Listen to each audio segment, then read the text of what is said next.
Video کو like کریں، ہمارے چینل کو سبسکرائب کریں۔ اس ویڈیو کو لائک کریں، ہمارے چینل کو سبسکرائب۔ کیوں احمد، مجھ سے ڈر کیسا؟ سونم، آپ وہ پرانی حویلی میں جب گئی تو مجھے اس حویلی سے ڈر لگتا ہے، اور اس حویلی کو لے کر میرے ذہن میں خیال اچھے نہیں ہیں۔ میں نے یہ بات مکمل کرتے ہی سونم سے ایک سوال پوچھ لیا، کیا آپ اس حویلی میں رہتی ہو؟ نہیں احمد، پاگل ہو، میں وہاں کیوں رہوں گی؟ وہ چونک کر بولی۔ سونم، میں نے آپ کو وہاں جاتے دیکھا، میں اس لیے پوچھ لیا۔ نہیں، میں اس سے گزر کر آگے جاتی ہوں، آگے گاؤں ہے ہمارا۔ میں حیران ہو کر سونم کو دیکھنے لگا اور اس کی مسکراہٹ قہقہوں میں بدل گئی۔ سونم، آپ جھوٹ بول رہی ہو۔ ہاں، میں جھوٹ کیوں بولوں گی؟ احمد، تم اتنے ڈرپوک ہو، مجھے پتہ نہیں تھا۔ میں شرمندہ تھا اس کی اس بات سے۔ سائیکل پرانی حویلی کے اس راستے پر رکی تو وہ اتر کر میرے سامنے آ کر کھڑی ہو گئی۔ احمد، تمہیں اس حویلی سے ڈر لگتا ہے؟ سونم نے سیریس ہو کر پوچھا تو میں سر جھکا کر ہاں کہا۔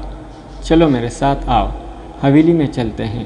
سونم، مجھے تم بھی انسان نہیں لگتے ہو۔ ہاں، وہ پھر سے ہنسی اور میرا ہاتھ پکڑ کر کہنے لگی، چلو میرے ساتھ۔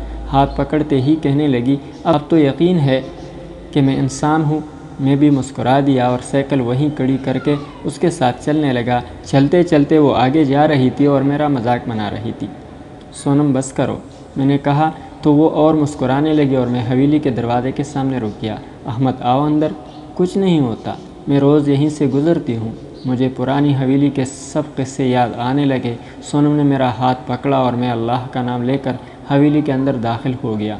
میں اندر داخل ہونے سے ایک دم حویلی میں طوفان سا آ گیا، ہر چیز حرکت میں آ گئی، میرا سر چکرانے لگا تھا۔ حویلی میں موجود درختوں کے پتے زمین پر گرنے لگے تھے، پرندے درختوں سے اڑنے لگے تھے۔ سر چکرانے کی وجہ سے میں زمین پر بیٹھ گیا۔ احمد، کیا ہوا؟ سونم میرے قریب آئی۔ کچھ نہیں، مجھے چکر آ گیا تھا، اب ٹھیک ہوں۔ احمد، تم ڈر رہے ہو؟ نہیں، میں ڈر نہیں رہا، میں نے ہمت لاتے ہوئے کہا۔ پھر میں اور سونم ایک درخت کے نیچے ٹوٹے پھوٹے ٹیبل پر بیٹھ گئے، بہت باتیں کی سونم سے۔ سونم، مجھے اب چلنا چاہیے، کافی وقت ہو گیا ہے۔ میں نے کھڑے ہوتے ہوئے کہا۔ ہاں احمد، مجھے بھی چلنا چاہیے، کافی وقت ہو گیا ہے۔ ہم دونوں ہی چلتے چلتے حویلی سے باہر نکل آئے۔ سونم، تم پھر سے واپس جا رہی ہو؟ میں تمہیں وہاں تک چھوڑنے جا رہی تاکہ ڈر نہ جاؤ۔ اور پھر وہ ہنسی۔ اس کی ہنسی دیکھ کر میں بھی مسکرا دیا۔ تھوڑا آگے آنے کے بعد میں نے اسے واپس جانے کا کہا۔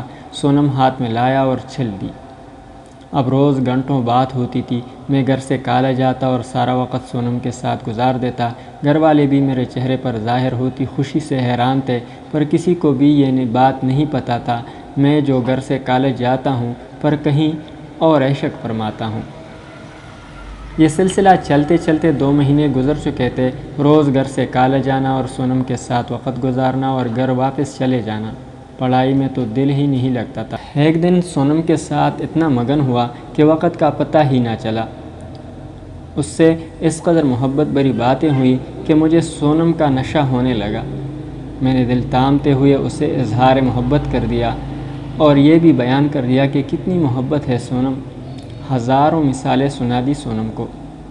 سونم نے بھی مسکراتے ہوئے محبت قبول کی اور پھر قریب آنے لگی، بہت قریب آئی، اتنی قریب کہ سانسوں تک آ گئی۔ میں اور وہ ایک دوسرے کے آنکھوں میں دیکھتے رہے۔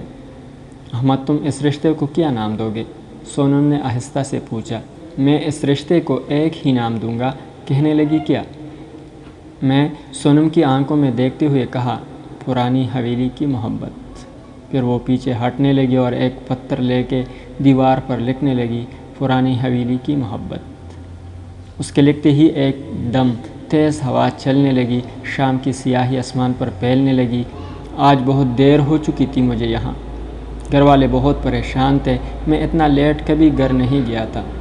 سونم، بہت وقت ہو گیا ہے، اب مجھے جانا چاہیے۔ سونم نے زبان سے نہ کچھ بولتے ہوئے سر ہلایا اور میں وہاں سے چل دیا۔ گھر میں پہنچتے ہی سب کی نظر مجھ پر تھی۔ احمد، کہاں تھے تم؟ امی نے میرے پاس آتے ہی کہا۔ میرے لیٹ آنے سے سب ہی پریشان تھے، میں بس دوستوں سے کھیلنے لگ گیا تھا، اس لیے لیٹ ہو گیا۔ بابا نے بات ہی نہیں کی مجھ سے، میں خاموشی سے کمرے میں چلا گیا۔ امی نے وہیں پر کھانا دیا، میں کھانا کھاتے ہی سونم کے خیالوں میں مزے سے سو گیا۔ رات کے 1 بجے کا وقت تھا۔